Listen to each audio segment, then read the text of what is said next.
এই Yunus Nobel laureate না, ও টাকা দিয়ে নোবেল কিনছে, ও একটা বিশ্ব বাটপার। আপনি ইউটিউবে সার্চ দিয়ে দেখেন, মহসিন হোসেন বলতেছে বিশ্ব বাটপার।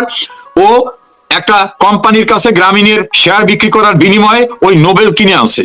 এইভাবে তার সঙ্গে যারা ছিলেন তারা সবাই মিলে বলতেছেন যে এ একটা ভয়ঙ্কর বাটপার, নিজের সুবিধা নিতে আসছে আর এর পারিষদ বর্গ লুটপাট করতেছে।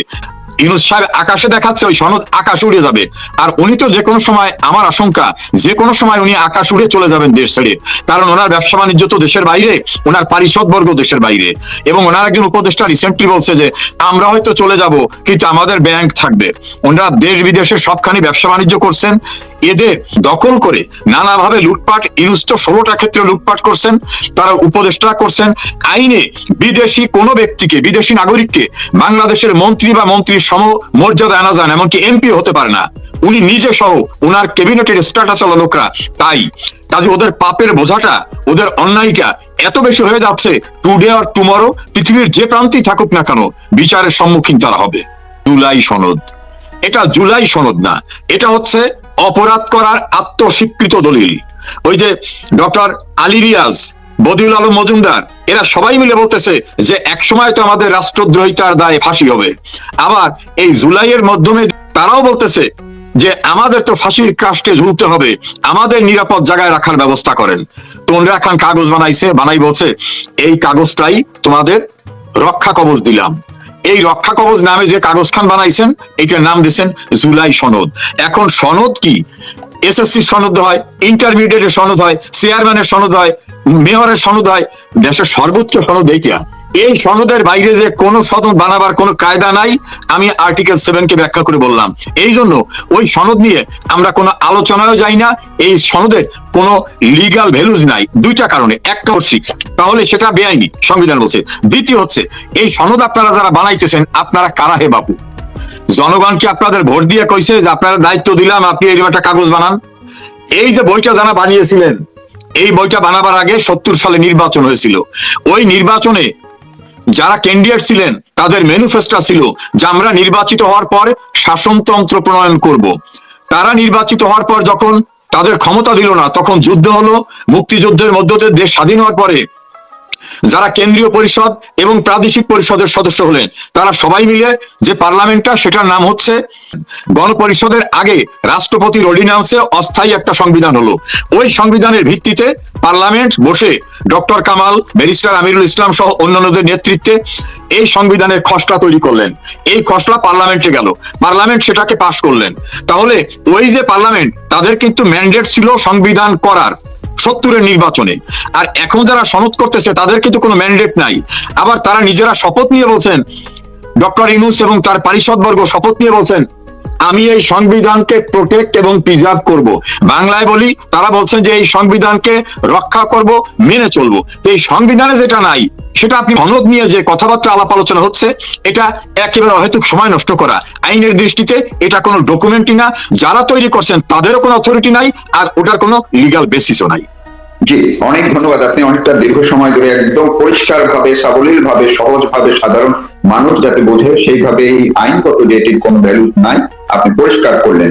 কিন্তু এই জায়গায় একটি প্রশ্ন দাঁড়াচ্ছে যে আপনি যে ব্যক্তিদের নামটি বললেন, ডক্টর ইউনূস প্রধান উপদেষ্টা হিসেবে বসে তিনি হয়তো এই সংবিধান এতটা হয়তো বোঝেন না, উনি অর্থনীতির মানুষ, অর্থনীতি নিয়ে আছেন, কিন্তু আলী রিয়াজ কিংবা বদিউল আলম মজুমদার বা অন্য যারা তার সাংগপাঙ্গ যারা আছেন, তারা তো এই সংবিধান বোঝার কমিশনের সবার মধ্যেই একদিন পরিষ্কার ভাবে আলী রিয়াজকে বলতে শোনা যায় যে আমি নিজেই তো, আমরা তো কেউ সংবিধান মেনে এখানে আসিনি, সংবিধান লঙ্ঘন তো আমরা করেছি, এই কথা আলী রিয়াজ বলেছেন। তো আলী রিয়াজের নেতৃত্বে যে কমিশনটি হলো, তারা সংবিধানকে, আমাদের বাংলাদেশের 72-এর সংবিধানকে একেবারেই তুলে দিয়ে, ছুঁড়ে ফেলে দিয়ে তারা আজকে যেটি করলো সেটিকেই তারা এক ধরনের সংবিধান হিসাবে জনগণকে দেখানোর চেষ্টা করলো। বারবার বললো যে এটি একটি ঐতিহাসিক ঘটনা, এটি ইতিহাসে লেখা থাকবে। বাংলাদেশকে হাত উঁচিয়ে ডক্টর ইউনূস আকাশের দিকে উঁচিয়ে বলেছেন বাংলাদেশকে অনেক উচ্চতায় নিয়ে যাওয়া হয়েছে, বিশ্ব এটি দেখে তাদের কাছে অনেক কিছু শিখবে। তারা তো এটি জানেন যে তারা সংবিধান লঙ্ঘন করছেন। তারা কেন সংবিধানের কথা কিন্তু আজকে একবার বলেননি। 72-এর সংবিধান আপনি নিশ্চয়ই খসড়া দেখেছেন, ভিতরে 72-এর সংবিধানের মূল 4 ধারা নেই, তারা সেখানে অন্য 4টি সাম্য ও সহ অন্য 4টি বিষয় তুলে ধরা হয়েছে। তো আলী রিয়াজরা কেন এটি করলেন, তারা কোন সাহসে করলেন? তারা কি এই যে দায় ভক্তিতে বা এটির কোনো আইনগত কোনো ভ্যালু থাকবে না, এটি তারা বোঝেন না? মারুফ, আমি গ্রামের একটা ছোট্ট গল্প দিয়ে বলি। একদিন এক নৌকার মাঝি তার ছেলেকে নিয়ে মোকামে যাবে, যেখানে ব্যবসা করবে, সেখানে সারা রাত নৌকা বাইতেছে। ভোরবেলা দেখে চাষি ঘাটে, তো ছেলে বলতেছে, বাবা নৌকা তো সারা রাত বাইলাম, চাষিকে দেখি ঘাটে। বল, কি বলিস? তো চাষা বাবাও তাকাই দেখে যে তার ভাই। বলে, শিকল কি খুলছিলি? বলে, বাবা আমি তো খুলি নেই। তুমি খোলো নাই? বলে, না আমিও খুলি নেই। এই আলী রিয়াজ বাংলাদেশের নাগরিক না। এই বদিউল আলম মজুমদাররা দীর্ঘদিন আমেরিকা থাকছে। এই ইউনুস নিজে 4 দেশের নাগরিক, এভাবে শোনা যায়। ইউনুসের ক্যাবিনেটের অধিকাংশ লোক বাইরের নাগরিক। এরা হচ্ছে বিদেশি প্রতিনিধি। এরা এই সংবিধান মানে না, কথা তো বলার সুযোগ নাই। তাদের যে ওস্তাদ, তাদের যে কমান্ডার ডক্টর মোহাম্মদ ইউনুস, তিনি তো শপথ নিয়েছেন এই সংবিধান মানি। এই সংবিধান মেনে শপথ নিয়েছেন মহামান্য রাষ্ট্রপতি মোহাম্মদ শাহাবুদ্দিন চুপ্পুর কাছ থেকে। কমিশন গঠনের ক্ষেত্রেও তিনি বলছেন যে আমি শপথ নিয়েছি প্রধান উপদেষ্টা হিসেবে, সেই ক্ষমতা আমি কমিশন গঠন করলাম। অর্থাৎ গোড়া যেটা, সেটা কিন্তু সংবিধান। এখন পর্যন্ত ইউনুস একবারও বলে নাই এই সংবিধানের অধীনে না। এই সংবিধান ছুঁড়ে ফেলে দেবে। যারা যারা বলছিলেন, তারা কিন্তু শহীদ মিনারে পাল্টা সংবিধান প্রণয়নের কথা বলেছিলেন। পাল্টা সংবিধান প্রণয়ন হয়নি, এখন নাম রাখছে সনদ। আবার উচ্চারণ করতে শুনলাম ওই হুজুরগে স্টাইলে বলতেছে সনদ। এই যারা করতেছে, এদের পাণ্ডিত্যের অভাব আছে, জ্ঞানের অভাব আছে, অথবা কিছু লোক আছে, মারুফ আপনি দীর্ঘদিন সাংবাদিকতা করছেন, কিছু লোক আছে জ্ঞান পাপী। এই জ্ঞান পাপীরা বিদেশ থেকে আসছে। ওই যে ইংরেজ বেনিয়ারা ভারত উপমহাদেশে যে বলতো যে আমরা বাণিজ্য করিতে আসিয়াছি, তারপর ধীরে ধীরে দখল করলো। যার নিজের দেশের পাসপোর্ট সারেন্ডার করে, নিজের দেশের নাগরিকত্ব সারেন্ডার করে, শপথ নিয়ে আমেরিকার আনুগত্য স্বীকার করে যে আমেরিকার নাগরিকত্ব নেয়, ফ্রান্সের নেয়, জার্মানির নেয়, তারা বাংলাদেশের মানুষ না। ওরা ওই 71 সাল করেছিল, ওরা তাদের পাঠানো প্রতিনিধি। ফলে ওরা কি বললো এতে কিছু যায় আসে না। ওদের মতো করে 75 সালে কিন্তু একখান সনদ তৈরি হয়েছিল। 1975 সনের 26শে সেপ্টেম্বর বঙ্গবন্ধুর খুনিদের বাঁচাবার জন্য একটা অর্ডিন্যান্স হয়েছিল। সেই অর্ডিন্যান্সকে জিয়াউর রহমান যখন নিরঙ্কুশ পার্লামেন্টের কর্তা হয়ে দাঁড়ালেন, তখন 1979 সালের 6 এপ্রিল পার্লামেন্টে বিল তুলছিলেন, 9 এপ্রিল সেটাকে পাশ করিয়েছিলেন। ওই সময় বাবু সুরঞ্জিত সেনগুপ্ত, সুধাংশু শেখর হালদার এবং প্রখ্যাত পার্লামেন্টারিয়ান মিজানুর রহমান চৌধুরী, এরা বলছিলেন কি আইন পাশ করতেছেন, এই যে বঙ্গবন্ধুকে হত্যার থেকে শুরু করিয়ে পর্যন্ত যা কিছু করছেন সব বৈধ, এই বৈধ টেকবে না। তারা জোরধ্বনি নামে, অর্থাৎ এরা তো কইতেছে সনদ, আর ওরা সংবিধানের অংশে পরিণত করছিল। সেই সংবিধান কিন্তু টেকে নাই, সুপ্রিম কোর্টের আপিল বিভাগেও টেকে নাই। কাজে এই সনদ ইউনুস সাহেব আকাশে দেখাচ্ছে, ওই সনদ আকাশ উড়ে যাবে। আর উনি তো যে কোনো সময়, আমার আশঙ্কা যে কোনো সময় উনি আকাশ উড়ে চলে যাবেন দেশ ছেড়ে। কারণ ওনার ব্যবসা বাণিজ্য তো দেশের বাইরে, ওনার পারিষদ বর্গ দেশের বাইরে। এবং ওনার একজন উপদেষ্টা রিসেন্টলি বলছে যে আমরা হয়তো চলে যাব, কিন্তু আমাদের ব্যাংক থাকবে। ওনারা দেশ বিদেশে সবখানি ব্যবসা বাণিজ্য করছেন। এদের দায়বদ্ধতা জনগণের কাছে নাই, বরং এই ক্ষমতা দখল করে নানাভাবে লুটপাট। ইউনুস তো 16টা ক্ষেত্রে লুটপাট করছেন, তারা উপদেষ্টা করছেন। আইনে বিদেশি কোনো ব্যক্তিকে, বিদেশি নাগরিককে বাংলাদেশের এমপি হতে পারে না, উনি নিজে সহ ওনার ক্যাবিনেটের স্ট্যাটাস হলো লোকরা। তাই কাজে ওদের পাপের বোঝাটা, ওদের অন্যায়টা এত বেশি হয়ে যাচ্ছে, টুডে আর টুমরো পৃথিবীর যে প্রান্তেই থাকুক না কেন বিচারের সম্মুখীন তারা হবে। জি, কিন্তু এটা তো না হয় বুঝলাম যে আলী রিয়াজ বা তার যারা এটা তৈরি করছে সক্রিয়ভাবে, বা এই সরকারে যারা আছে তারা, কিন্তু আমরা তো দেখেছি নানান ধরনের মাঝখানে মত দ্বৈততা থাকলেও সবশেষে আছে জাতীয় সংসদ ভবনের সামনে বিএনপি সহ 25টা দল তারা স্বাক্ষর করলো এটিতে।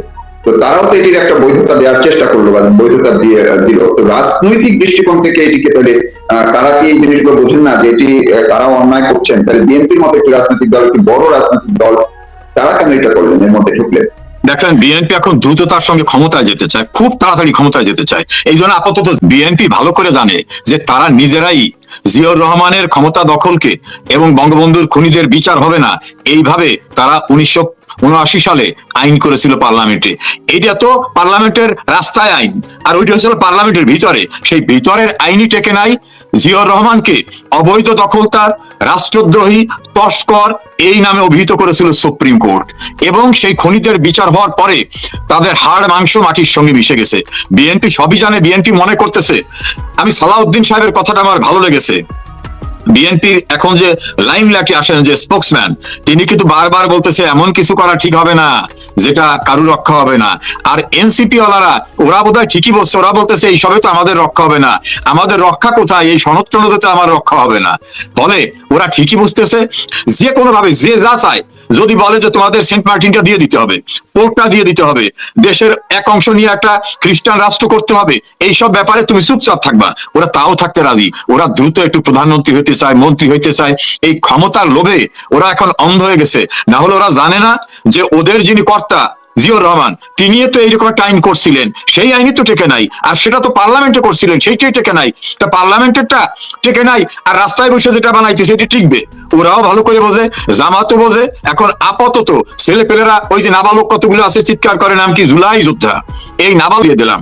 আমাদের ছোটবেলায় যারা প্রতিযোগিতায় হেরে যেতাম তাদেরকে মাস্টাররা বলতো তোমাকে সান্ত্বনা পুরস্কার দেওয়া হলে ললিপপ চকলেট, এই সান্ত্বনা পুরস্কার দিচ্ছে। আমি আজকে আপনার সঙ্গে এই লাইভে বললাম, আপনি যদি বেঁচে থাকি আপনিও বেঁচে থাকবেন, দর্শকরা থাকবে, মনে রেখেন এই ললিপপে কোনো রক্ষা হবে না। কিন্তু আমি আরেকটু এটার সঙ্গে একটু প্রাসঙ্গিক ভাবে যুক্ত করছি, সেটি হচ্ছে আমরা কিছুদিন আগেও দেখছিলাম বারবার বর্তমান সেনাপ্রধান যিনি আছেন তিনি বলেছিলেন কোনোভাবেই সংবিধানকে লঙ্ঘন করার মতো কোনো কাজে তারা প্রশ্রয় দিবে না, আশ্রয় দিবে না, সমর্থন করবে না। এটি কিন্তু তিনি বক্তব্য বলেছিলেন। অনেকেই আশা করছিলেন যে হয়তোবা এই জুলাই সনদটি যাতে না হয় সেইভাবে সেনাবাহিনী একটা ভূমিকা রাখবে, জুলাই সনদটি অন্ততপক্ষে বন্ধ রাখবে। সেনাবাহিনী 14 জন কর্মকর্তাকে কারাগারে অর্থাৎ অস্থায়ী কারাগার করে ক্যান্টনমেন্টের মধ্যে তাদেরকে সেই কারাগারে রাখা হয়েছে, ক্যান্টনমেন্টের মধ্যে আলাদা আদালত বসানো হয়েছে।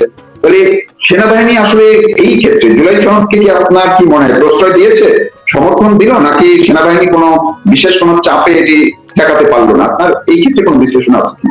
না, একটু পিছনে যেতে হবে। সেনাবাহিনীর কমিশন অফিসারদের কিন্তু একটা শপথ পড়তে হয়, এই শপথের উল্লেখ আছে আমি অমুক অমুক অমুক, তারপর তার কর্মকর্তার পদটা বলবে যে পদ আছে, প্রয়োজনে জীবনের বিনিময়ে বাংলাদেশের সংবিধান রক্ষা করব। তিনটা, বাংলাদেশের সংবিধান এবং রাষ্ট্রপতিকে রক্ষা করব। বাংলাদেশের সংবিধান মানে সাংবিধানিক বিধানাবলীকে রক্ষা করব প্রয়োজনবোধে জীবনের বিনিময়ে। এখন 2024-এর জুলাই আগস্টে সাংবিধানিক ভাবে একটা সরকার ছিল, সেই সরকারকে যদি উচ্ছেদ কেউ করতে চায়, জঙ্গি ঘটনা ঘটায়, নাশকতা ঘটায়, মানুষ খুন করে, পুলিশ খুন করে, তাহলে সেটা অসাংবিধানিক। সেই অসাংবিধানিক কাজকে করতে দেবেন না, এটা সেনাবাহিনীর অফিসার হওয়ার পরই যে শপথ, সেই শপথের অংশ। এবং সেনাপ্রধান জেনারেল ওয়াকারুজ্জামানও সেই শপথের বাইরে না, উনি শপথ নিয়েছেন।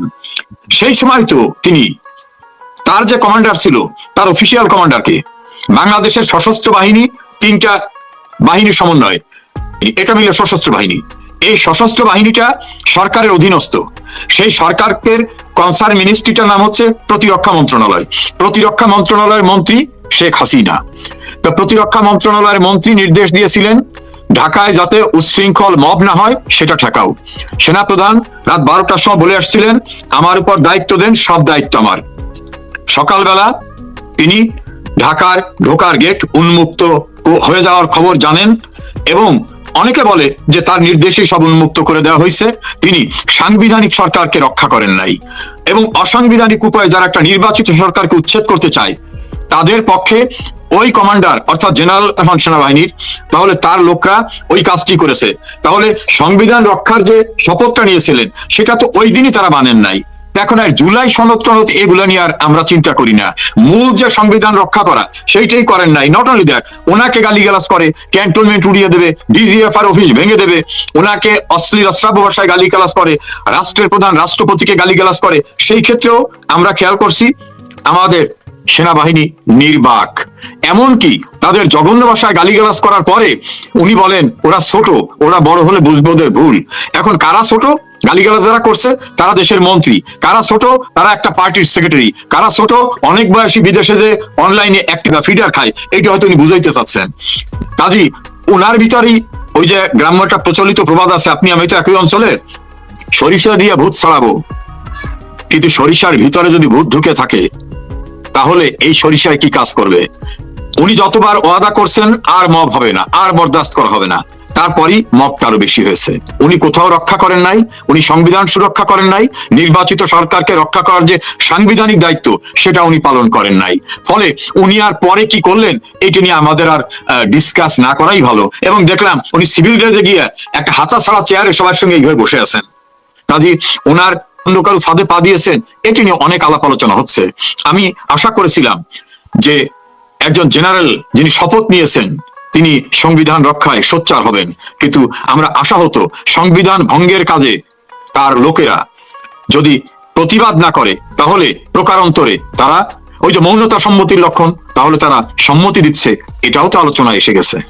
জি, অনেক ধন্যবাদ আপনাকে। একদম শেষ পর্যায়ে আমি যদি এই যে জুলাই সনদ বলে যেটি আজকে স্বাক্ষরিত হলো সেটি অবৈধ হয়েছে, অন্যায় হয়েছে এবং এটি কোনো কাজে আসবে না, সবই ঠিক আছে, তাই এটি প্রত্যাখ্যান করা হবে, যারা এটি করেছে তাদের রাষ্ট্রবিরোধিতার অভিযোগে হবেটা তো হচ্ছে সবাই আমরা জানি যে যদি আবার শেখ হাসিনা প্রধানমন্ত্রী হিসেবে ফিরতে পারেন কিংবা বাংলাদেশ আওয়ামী লীগ, কারণ একমাত্র আওয়ামী লীগ ছাড়া সবাই প্রত্যক্ষ বা পরোক্ষভাবে এটির পক্ষে বা এই প্রক্রিয়ায় যুক্ত ছিলেন। তো আওয়ামী লীগ যদি কখনো ক্ষমতায় আবার আসতে পারে, আপনারা যদি আবার কখনো ক্ষমতায় আসতে পারেন, তখন এগুলোর বিচার করবেন। তখন যে বিচার বিভাগে যে অব্যবস্থাপনা আছে, শেখ হাসিনাকে